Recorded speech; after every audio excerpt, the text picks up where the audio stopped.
Irani ka kërkuar takim të jashtëzakonshëm të Këshillit të Sigurimit të Kombeve të Bashkuara lidhur me sulmet e Izraelit, transmeton Anadolu. Sipas agjencisë zyrtare iraniane IRNA, përfaqësuesi i përhershëm i Iranit në OKB, në një letër urgjente drejtuar KSOKB-s, dënoi sulmet e Izraelit ndaj objekteve bërthamore të Iranit dhe vrasjet e zyrtarëve ushtarak. Përfaqësuesi i përhershëm i Iranit në OKB ka kërkuar takim urgjent të KSOKB-s për ta mbajtur Izraelin përgjegjës për këto Sulmet izraelite ndaj Iranit kanë nxitur reagime të shumta të liderëve botëror. Presidenti i SBA-s Donald Trump i quajti sulmet ajrore të Izraelit gjatë natës mbi Iranin të shkëlqyera, duke shtuar se do të ketë edhe shumë për t'u bërë.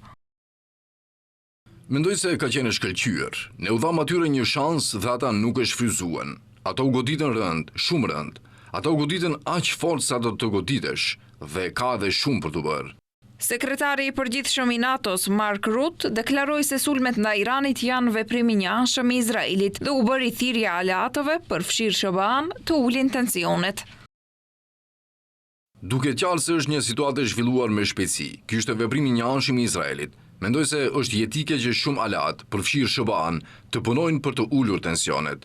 E di që po e bëjnë këtë.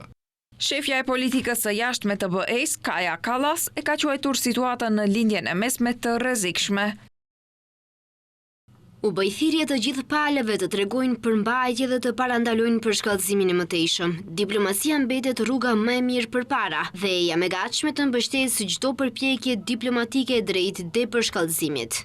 Ndërkaq, kancelari gjerman Friedrich Merz ka riafirmuar bindjen e shtetit të tij në të drejtën e Izraelit për të mbrojtur ekzistencën e tij dhe ka përsëritur se Iranit nuk mund t'i lejohet të zhvillojë një bombë bërthamore, ndërsa u bën thirrje të dyja palëve të përmbahen nga përshkallëzimi. Presidenti i Turqisë Recep Tayyip Erdogan shtoi se sulmet e Izraelit ndaj fqinjit ton Iranit janë një provokim i qartë që shpërfill ligjen ndërkombëtar. Ai tha se Izraeli që nga mëngjesi i sotëm e ka çuar strategjinë e tij për të mbyllur rajonin, veçanërisht Gazën, në gjak, lot dhe paqëndrueshmëri në një fazë shumë të rrezikshme.